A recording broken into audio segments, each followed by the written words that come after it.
From the beginning, one of the things that I said to the guys, I said, for me, what's going to make this movie really work is access. I said, we have to get access. We have to get access to you.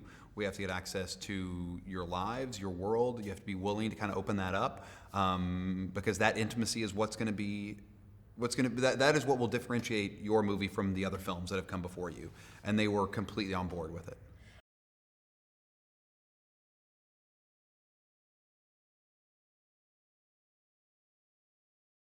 There is a lot of trial and error in the editorial process. There's stuff that you love that you've shot that you're like, oh my gosh, this is such a great moment, or this is such a great scene, and then you start trying to put it in the cut, and you realize that you're jamming a round peg in a square hole, and you're like, this is never going to work here.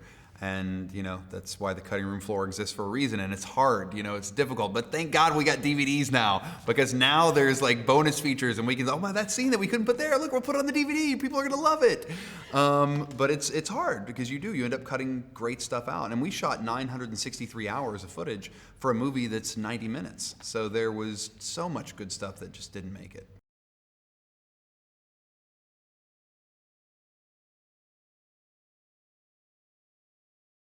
One of the things that I think surprised me the most is how completely grounded they are, how normal they are in the midst of all this crazy insanity of a life that they have now. The fact that they have, managed to keep their wits about them and kind of stay focused but not become kind of corrupt by the industry, I think is remarkable.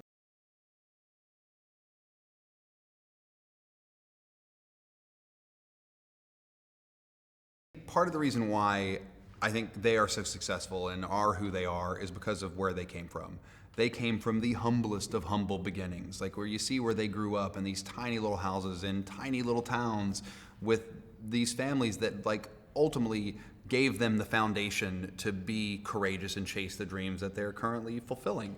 They come from good stock. So my mom would say, oh, they come from good stock, those kids. And they do. They came from moms and dads who really cared about them and supported them and gave them a great set of ideals. And I think that is now carried over into their band. And now that they're in this group, they have each other.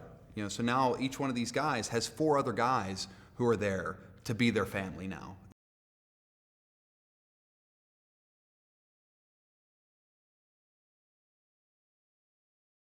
So now it's not just young kids. Now they've started to age up into a very different demographic. And I think if that continues to happen, then and it continues to spread the way it is, it's only going to get bigger. And it's not like some Anglo thing. Like you think, oh, it's just in England or in America.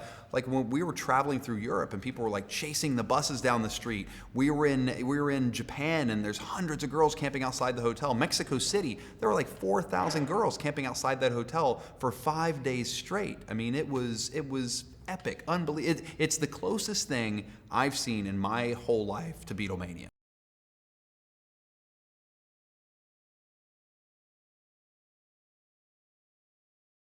I think the 3D of this film is technically spectacular. And I think the story, I'm really proud of the movie. I'm proud of the story that we tell because I don't think it's a fan movie.